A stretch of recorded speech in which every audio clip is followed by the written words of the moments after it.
Alright, YouTube and Fullmetal Alchemist fans, I think it's about time that we had a chat about Sacred Star of Milos. The film came out about a year ago, so there's been plenty of time for water to go under the bridge, people to voice their opinions, critics to write their reviews, and I myself have watched the film several times and had a chance to formulate my own opinions about the strengths and weaknesses of this film. I thought about doing a review, but it's better to just see the film. It's dependent on the Fullmetal Alchemist canon, so if you've never seen Fullmetal Alchemist, I wouldn't recommend it before checking out Arakawa's manga or the original anime series or Brotherhood. But if you do like Fullmetal Alchemist, then you don't need to read a review. You just need to see the film. So I'm assuming that you've watched it. There will be spoilers in this video. I'm warning you right now. It's a movie that's heavily reliant on plot. So if you're planning on seeing it and you don't want it ruined, don't listen to this video until after you've watched it. Having said all that, and this not being a review, well then, what is it? I would liken this video to a legal defense or a devil's advocate on the side of Sacred Star of Milos. There's been a lot of vocal criticisms of the movie online and in Fullmetal Alchemist forums that I think are unjustified. And I wanted to take the opportunity to spell out very specifically the reasons why I am convinced that the second Fullmetal Alchemist movie is the single best piece of Fullmetal Alchemist animation that has yet been produced. So, if you saw it and didn't like it, that probably has your attention. And I know a lot of people didn't like it, but I am contending in this video that it's better than FMA 1, better than Brotherhood, better than Conqueror of Shambhala, and even better than the manga. Or that might be going a little too far, but it does the manga justice. It's the best incarnation of Arakawa's vision on the screen that I have seen yet, and actually one of the most creative and best anime movies I've seen, period. So that's going to be the purpose of this video. I don't have time to go into the art style. That's been a huge point of contention for a lot of people, and there just won't be time to cover that. Maybe I'll make another video at some other time or something. This video is going to be focused on two criticisms in particular. The first one is that this is a side story that has no importance to Fullmetal Alchemist canon. It doesn't feature the homunculi, and the plot is not relevant to Arakawa's vision, to the manga, or to Brotherhood. That is one of the biggest criticisms I've seen of this film, and it is patently false. I can prove it to you objectively. It's not a matter of my preferences in films. If you say that about this film, then you're just missing a lot of what it has to offer, and I want to help show you some of the really cool things that, especially if you're a Fullmetal Alchemist fan, you're going to love. So I'm going to address that first criticism in a couple ways. The first is I'm going to show that Sacred Star of Milos is a self-referential work, meaning the guy who directed this is familiar with both animes and has filled this film with nods to the FMA 1 canon, the original story by Bones, and Arakawa's manga. And that this is best conceived of as an alchemist's book of secrets. You'll remember from both plot lines, skilled alchemists will hide their research notes in a book. And in order to safeguard it from would-be criminals or people whose aspirations and morality do not align and that are willing to do terrible things to achieve power, they will encode their research in a language that only they or another skilled alchemist can decipher. That's pretty much what this film is. And that's actually one of the biggest joys of watching and rewatching this movie is decoding the language of this film to rediscover Fullmetal Alchemist. And this is not a point that I've seen any reviewers touch on.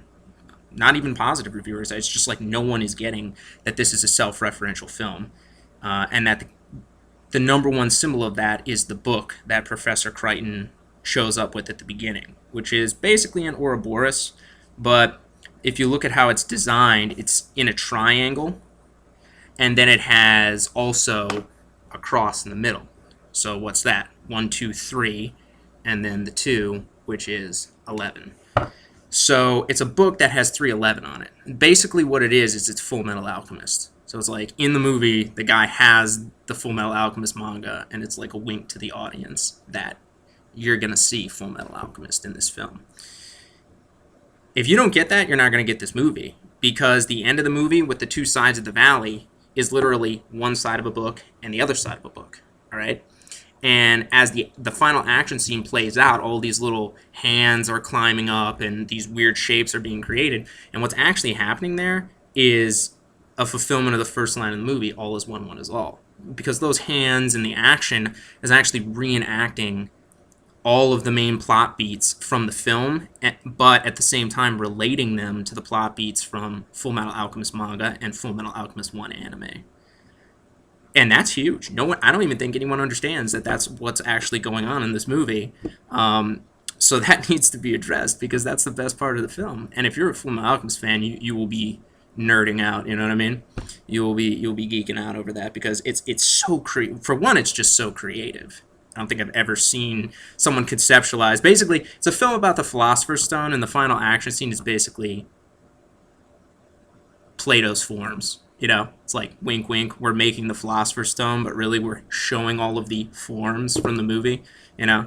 So not only is the plot calling for the forging of the stone, or at least like a fight over the stone, but the visuals are actually self-referential and jokingly, but in an awesome way, talking about the Philosopher's Stone too.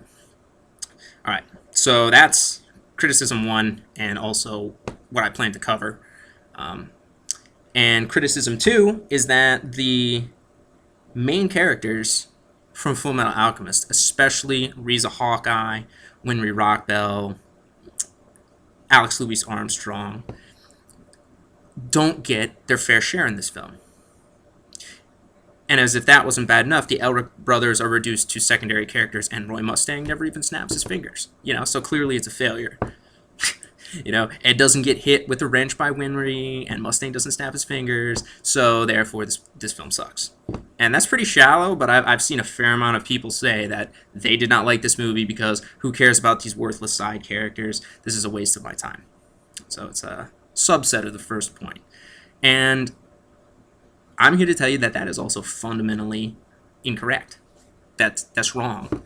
So if you have that problem with the film, or if the first criticism, the fact that it has no ties to Fullmetal Alchemist, was a concern for you, you're going to be happy by the end of this video, because you're going to get a chance to discover what I call the surprising brilliance of Sacred Star of Milos, because this is a phenomenal film.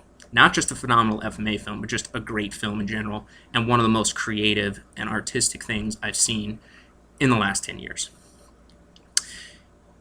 The reason why that second criticism is incorrect, in a nutshell, before I dive in, is that this movie is constructed along the lines of a passion play. It uses a very popular device from Greek theater, also from Japanese, like kabuki theater, where one or two characters will wear a mask. And in different scenes, depending on what they're saying, what environment they're in, how their face is tilted, their face or their mask represents different emotions, and they stand for different characters. They're like an avatar. And once you get that, the two new characters, Julia Crichton and Ashley Crichton, also Melvin Voyager, the villain, Lieutenant Atlas in disguise, they act as masks for all of the main characters of Fullmetal Alchemist. Particularly Julia and Ashley and their relationship, because what's actually going on here is a reenactment of Riza Hawkeye and Roy Mustang's characters played out on these two characters. And not like in an abstract, like, oh, it's kind of the same because Milos is kind of like Ishval, and Roy and Riza fought in Ishval, and now we're in this new place, and Ed and Al are helping the pseudo-Ishvalans with their similar struggle. No, no, no. In a very specific narrative, visual, symbolic way. That is incredible. The best way to conceive of this point is a little more abstract, is to recognize what Milos is. What the city, you know what I mean, like Table City and that like crazy tower with all of the mechanisms in it where the plot of the movie unfolds with the hidden transmutation circle. The city is actually drawn very explicitly. They hide it a little bit at first, but as the movie progresses, they make it blatantly obvious in the shape of Alphonse Elric's armor, from like the shoulders up, with the tower being like his head. And the whole thing that goes on around the city is a reenactment in its most powerful moments of the soul bonding, where Ed and Al try to bring their mother back to life. Their mother, their mother's transmutation fails, and then Al is sucked in, and Ed has to pay the toll and almost loses his brother, but sacrifices his arm. Pretty much the core of what FMA is. That's what that city is. When the blood gets shed up on the tower and it flows down, it literally flows down in the shape of Al's blood seal. All right? And it's actually pretty cool because it's in the shape of a sparrow that's being killed. Which, if you watch the first FMA, you'll recognize that from the openings, and as a running theme throughout the film is that kind of like messianic, his eyes on the sparrow Christ type thing, and it's always with Alphonse because he's like the gentle giant and the birds will always like rest on him. So yeah, it's like there right in your face, So the people that don't get it are like watching the movie and just saying like, oh, what's this random city? I don't get it. But what it actually is like a gigantic Alphonse Elric, and all of the characters are like, reenacting this play, very Shakespearean, like on the stage of Alphonse Elric, on the stage of Fullmetal Alchemist. And Milos is like Al, right? It lost its body. The country lost its body because the rock crushers came in and crushed all of the valley people down and excavated their land. So the body is gone, right? And then the spirit gets trapped in the evil city, which is like the homunculus, you know what I mean? But then the heroes come in and rescue it and transfer the Philosopher's Stone from the city, take it out, and bring it to the valley, and then save the valley people. Okay, now that's just like a very broad overview, but that's basically what you're looking at here. Just recognize they're on a giant suit of armor. That's Alphonse Elric, and the whole valley, like the decomposed part, they'll draw it like in the shape of Ed's face or his arm and his leg in certain scenes, and they're very like strongly communicating to you that like this looks different, but really, like from the first criticism, it's the book of Fullmetal Alchemist, right? It's the story. It's the heart of Fullmetal Alchemist. And I guess that's what I'll leave. That's what I'll stop on. The heart of Fullmetal Alchemist, because that big rock crusher thing that they fight on the end, you know what that actually is? That's the Full Metal heart from the end of the Fullmetal Alchemist manga. It's like if you endure to the end. Teachings that do not speak of pain are meaningless because nothing can be gained without first giving something up in return. But that's the first page of the manga. But the last page is, but if you persevere to the end, you will receive a Full Metal heart. And that's actually, they even draw it like in the shape of a heart, and at the end the music is playing like it sounds like heart pumping, and the blood is flowing through the valley, It's the beating heart of Fullmetal Alchemist, is like the suffering and, 311, don't forget, and saving Alphonse and everything. It's brilliant, really. It really is brilliant. And you've got Ashley Crichton playing the part of Alphonse in his suit of armor, lost his face, symbolizing like having lost his body or whatever. And then Julia's got like Ed's cape on, representing Ed, trying to save her brother Ashley. So yeah, I'm getting excited just thinking about talking about it. So I'm a Fullmetal Alchemist fan. But those are two criticisms. Those are my counter arguments. And I'm going to stop the video here because it's getting kind of long, but in the next segment, I'm going to actually go into the specifics. So I hope you stick around for it because it's a lot of fun, and this film deserves a second watch from you. If you didn't like this film, or even if you did, you need to watch it again after you listen to this video and experience it for the masterpiece that it really is. Alright, see you in part 2.